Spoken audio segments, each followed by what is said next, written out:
Assalamualaikum warahmatullahi wabarakatuh. Halo teman-teman, perkenalkan nama saya Kaila Nil Hasrudi. Saya akan disapa dengan nama panggilan Kaila atau Kaila. Saya merupakan mahasiswi baru jurusan Bisnis Digital Fakultas Ekonomi dan Bisnis di Universitas Negeri Makassar.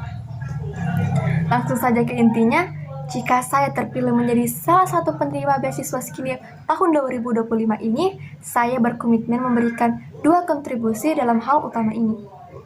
Yang pertama, saya akan membangun platform digital, baik itu blog ataupun akun media sosial, yang dimana platform ini akan berisi tentang karya-karya sastra, baik puisi, cerita pendek, ataupun refleksi diri. Platform ini bukan hanya ditujukan kepada saya sendiri, tetapi kepada para kaum pemuda, pemudi, pelajar, anak-anak, orang dewasa, siapapun itu, untuk menjadikan platform ini sebagai wadah mengekspresikan diri mereka. Mengapa saya memilih kontribusi ini di antara semua kontribusi yang ada? Alasannya, ketika saya masih duduk di bangku SMA kemarin, saya pernah memasuki organisasi pecinta sastra yang ada di sekolah saya dulu. Organisasi ini bernama Kontras atau Komunitas Sastra. Dan dari sinilah saya bertemu dengan para teman-teman, bahkan kakak-kakak senior yang mengajarkan saya bahwa ternyata sastra itu tidak sesederhana yang kita pikir. Yang selama ini, jujur saja ya, selama ini saya pikir sastra itu cuman berpuisi, membuat novel, seperti itu. Kayak kita ini harus dituntut bisa tampil di depan umum lah, pikiran saya tentang sastra.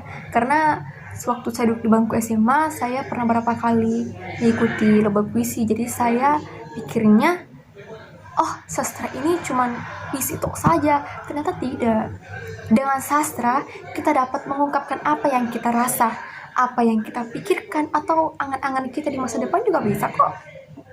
Makanya saya memilih sastra dan memilih membangun platform agar orang lain merasakan manfaat apa yang saya rasakan dengan cara menulis. Saya juga berencana mengajak kontras atau komunitas sastra yang ada di sekolah saya dulu sebagai jembatan untuk merealisasikan niat saya kepada para pelajar-pelajar yang ada di sekolah saya dulu. Saya yakin dengan langkah kecil, walaupun sektornya masih kecil ya, masih di sekolah saya dulu, saya yakin dampaknya itu dapat mendunia, asalkan kita dapat bergerak dengan nyata. Yang kedua, saya ingin memberikan pengalaman saya selama berwirausaha. Sejak dulu duduk di bangku sekolah, saya selalu melakukan kegiatan wirausaha. Dan hal ini terjadi karena keinginan saya sendiri tanpa dorongan atau paksaan siapapun. Saya juga heran mengapa sejak duduk di bangku sekolah dasar ya, saya mulai tertarik dengan kewirausahaan. Dan dari situlah SD, SMP, SMA, bahkan sekarang saya masih melakukan hal tersebut. Tetapi produk yang saya jual itu sudah berbeda-beda, dari produk makanan, bahkan produk digital secara online.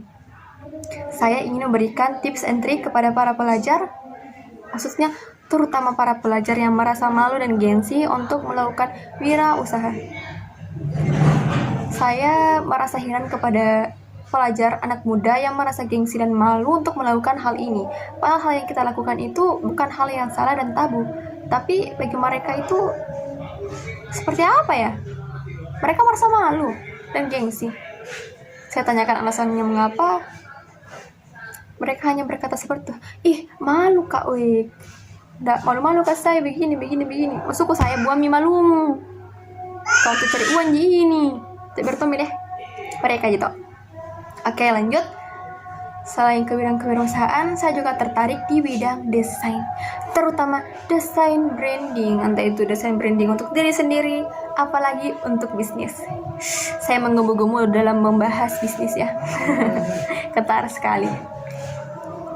Alasan saya ingin berkontribusi di bidang desain karena saya memperhatikan dan menganalisa bahwa UMKM yang ada di sekitar saya itu, para pedagang-pedagang kecil ini memiliki peluang yang sangat besar untuk dipasarkan secara lebih luas lagi, bukan hanya di daerah sini saja, tetapi bisa loh secara nasional.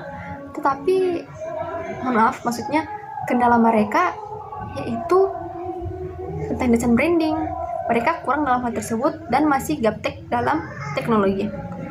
Sehingga saya ingin membantu para UMKM tersebut agar dapat memasarkan apa yang mereka jual itu lebih luas lagi. Ya, walaupun saya bukan ahli dalam hal ini dan juga bukan profesional, tapi setidaknya saya ingin membantu mereka melalui bantuan kecil yang bisa saya berikan, yaitu dengan cara mengajarkan desain-desain sederhana untuk bisnis, mengajarkan pemasaran secara sederhana di dunia online. Saya ingin membantu mereka seperti itu. Oke, terima kasih atas teman-teman yang sudah mendengarkan penjelasan saya yang panjang kali lebar ini, dan itu saja yang dapat saya sampaikan di video kali ini. Sekian, terima kasih. Assalamualaikum warahmatullahi wabarakatuh.